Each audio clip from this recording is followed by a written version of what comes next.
Funny, we come back to Paris each time we talk. And get That's right. Don't I say that somewhere? You know, you come back to Paris. It's always the same thing. Yes, you come back, you come back. Listen, in Big Sur, my only real friends, the ones I enjoy talking to, are guys who've lived in Paris. And it's a remarkable. As soon as they come, some of them like to talk French. They still speak a good French, better than I do. Generally those who were, say, Polish and Russian birth, you know, and had a facility for languages, and they love to talk. And soon we're talking French, and we're eating French, and we're drinking, you know, and it's nothing but a night of reminiscence that goes on eternally. Do you see? Now let the most important man come from America to visit me. Do you know? I don't have that kind of conversation. You know? It can go flat. I don't enjoy it. But I don't care who the guy is. If he was over there and he lived there any time and he's saturated with it, we can have a marvelous time. It can go on endlessly, you know? Yeah. Apart from nostalgia, Henry, and maybe you'll agree with me, there's something that links you in these conversations with these people that's more than just the nostalgia of the 1930s in Paris. It's something that you feel about French culture, France, its history, its point of view, leaving out all the complicated political problems of today and North Africa and the price of the franc or whatever, which is the problems of this moment. What do you think that thing is that you feel? Why? What is it you like? What do you feel? What do they feel? Yes. Is it something that goes back to Corneille, Racine, Voltaire, or is it something today, or what is it? No, I even think it goes back farther, much farther than that, I think.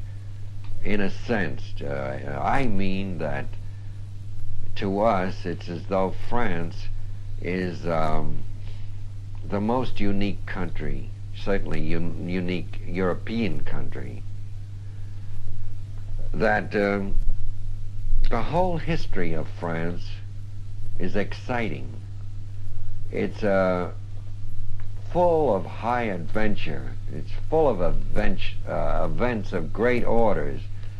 There is a lot of mysticism involved even in French history. There are figures that are really enigmatic in French history. Just to mention only one, like Joan of Arc, you know, it's something that you can't quite account for, do you see? But all of French history is imbued with this lustful life, a glamour, a sensuous quality, where there's not only politics and power and war and revolution, which they add to the full, but great painting, great art, do you know? Great sculpture, great literature. The cultural thing has been one long thing from the beginning of its history. You start off with magnificent poets like Ronsard, Villon, do you see? And it never ceases. It doesn't break. There's a continuity, do you see, throughout all the ups and downs of the political scene, do you know? You feel that the French have been gifted in some strange way to enjoy a richness that other countries don't have. You think of the other great countries, and they've all been great, like Sweden, you know, like the Netherlands, and yet France, shrunk to the size of a nut, she'll exude this quality, and she'll give off this radiance, like ancient Greece did. It's like the perfume from musk, you know, huh? It's strong. A little of it goes a great, great ways, you see. It penetrates all others, do you know, and overpowers it, you see. One Frenchman in a room, by the way, have you ever noticed? Go into a room of people at a gathering, do you see? If there's one or two Frenchmen, well, soon the whole room is gravitating around them because they're animated. They're alive to the fingertips. They walk in, and if they take their drink, they're not drunk right away. They start talking. And it's a great conversation. It's a great game, throwing it back to one another, and on a high level, do you see? Don't you feel that? Don't you feel that? Don't you feel that? France, it comes in so much into your talking and to anyone's, and that's food. It isn't just food. That's right. Look, he showed me an article written by Blaise Sandra about a book of mine that just came out. Yeah. And Sandra is discussing this book, and he says the inception of this book was at over a repast. And he said, goes on to say, I remember another time over a repast with Henry Miller. He says it seems that much of Henry Miller's inspiration and writing always begins with food and drink. And there's a lot of truth in that. But when you say that, Ben, I think once again that too is strong in my memory, that all things in Paris that were good, that were rich and cultural, centered around eating and drinking, and of course women. I must say one thing about the women always. A Frenchman knows how to include women. Have you ever noticed in this country that when there is a group of men and women, that somehow the women, unless they're drunk and take the aggressive, are relegated to a back seat? The men begin to dominate with their talk. But in a French group, the women, their voices rise. They sing in, they chime in, they have a place, and they are listened to. And then they speak well, usually. Do you know? I enjoy that. I think the French woman adds a great deal to a gathering, do you see? Where I would say the American woman very often is a drag on the whole thing. She brings it down, do you see? It gets to another level. Uninteresting. What other level? A level of clothes, of theater, of whatever she happens to be interested in. But she's not interested in the same things that men are, as a rule, do you see? And that she can hold her own. You mean a French woman doesn't talk about clothes in theater? Sure, she may. She may. And if she does, it's in a different way, too. It's got more sparkle and effervescence to it. But she is able to follow her husband or her lover, you know, in whatever he's interested in. She's au courant, do you see what I mean? She's aware. Now, Henry, you were talking about France, and we've talked a bit about what you feel about the traditional cultural stream of French life. And then I asked you about food, so I ask you again. And running through all your comments about France and your writings and so on is constantly you come back to that theme of food. Yes. Now, this isn't just a little passing thing that they season well. There's something, this has deep meaning, doesn't it? I suppose. What do you think? Well, I think, of course, it's, you know, there's a word, phagomania. Phagomania. Craziness to eat? Yeah, mania for eating. And I think that I have been cursed with that. But I think I know why. I mean, it's because I had so much starvation that the mere thought of food is always resuscitating to me and cheering, do you see? Well, you're not fat. You're a sparse man. No, I know it. Sure. And I don't eat either as much as other people do. But what I do eat, I eat with gusto and relish, do you see? It nourishes me. Nourishes my spirit, if not my body, don't you know? Yes, but I have always relished, the highest moments in my life have always been around the table, I would say, when the food was good, the wine was plentiful and good, and the talk ran high. These are to me the most enjoyable, and if it could be outdoors, under a tree in sunshine, that's the acme of it all, do you know? And how many days like that I had in France, you know. You can have it tomorrow. You take a boat anytime. Go to Paris, go to the country.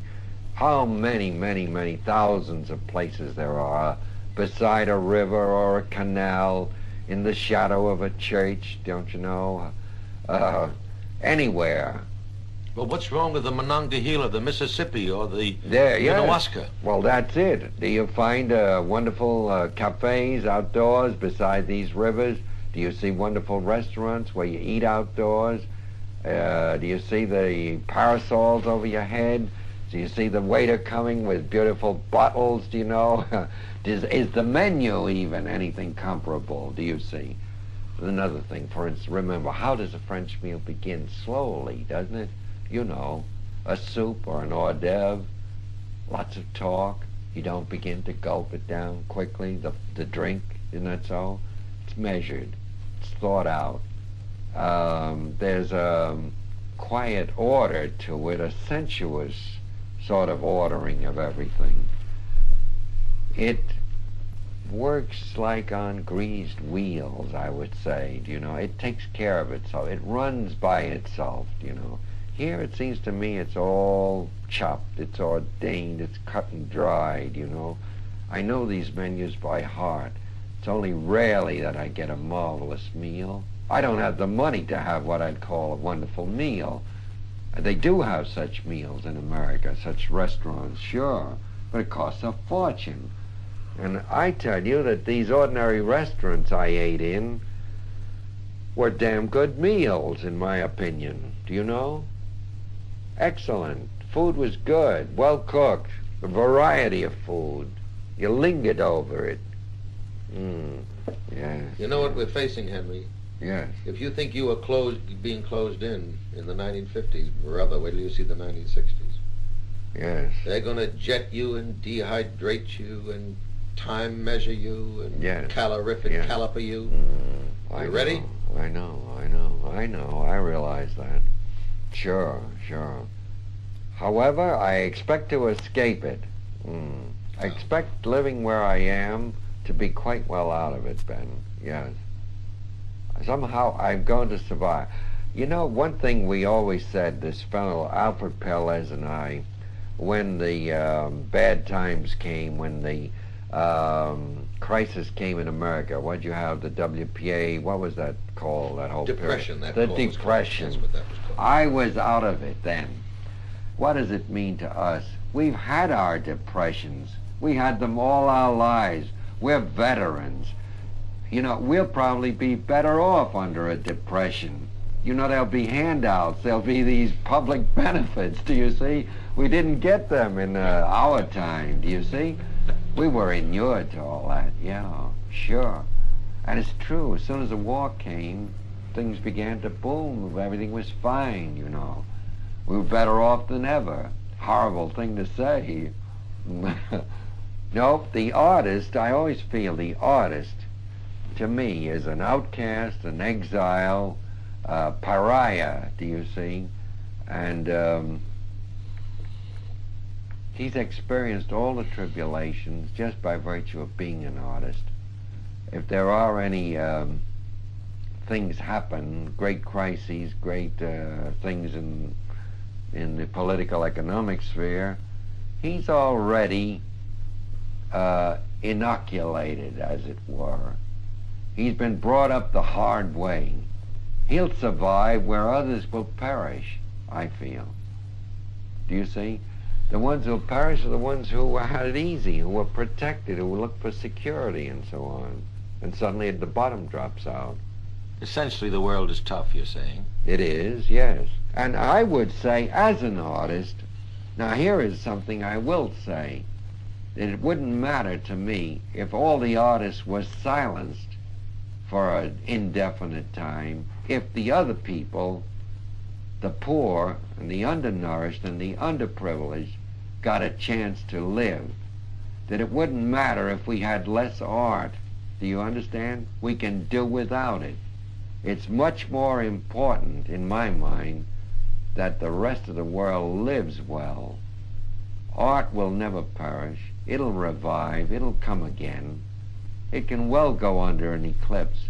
So you'll give up the 3-hour lunches in the suburb of Paris for the betterment of mankind? If I had to, if it were put to me, if that was the issue, would you forego that kind of life in order that the other fall? I would, yes. Because when that other fellow gets his chance, you will have some other opportunities and chances and privileges that you never dreamed of. Just seeing him live and be happy and a radiance in his face will be a compensation that you never envisaged at all, do you see? Sure.